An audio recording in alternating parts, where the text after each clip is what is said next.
Music is food for both the heart and the mind. Philip Bauman, the conductor of the Northwest Indiana Symphony Youth Orchestra, sits down with us to share his knowledge on music matters. His first lesson, different chords and how they can be utilized. I would consider a chord any combination of three notes on the piano. We have a major chord, minor chord, diminished chord, and a dominant seventh chord we're going to talk about. These are the chords that composers have used since the time of J.S. Bach to solidify their music. They're the most common chords you'll hear in music today. Let's start with a major chord. A major chord sounds like this. If we're going to call and change one note, it would be a minor chord by changing the middle note.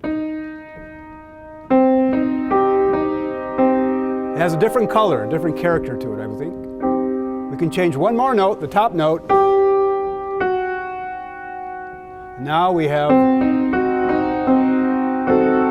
a diminished chord, something that has a little more tension, actually a great deal more tension in it than the chords we've played thus far.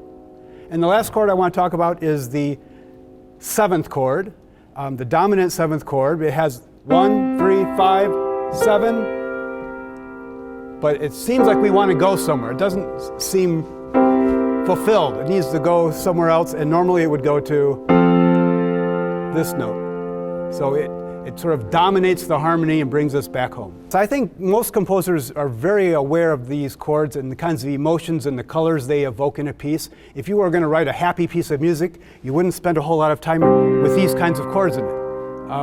If you were going to write a piece of music that was effervescent and full of life, you would probably use a lot of major chords. Life is good. With a diminished chord, we've condensed the intervals of the chord, but in doing so, it creates a bit of tension.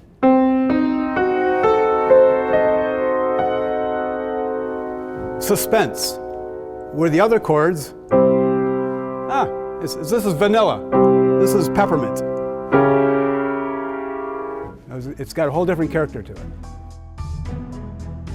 When you listen to music, you may hear an accompaniment that makes you feel a certain way or has a certain characteristic to it. And if you're aware that the chords underneath it are helping to produce that, then you're aware that, oh, maybe we're using the harmonic language or the chords to create an emotion.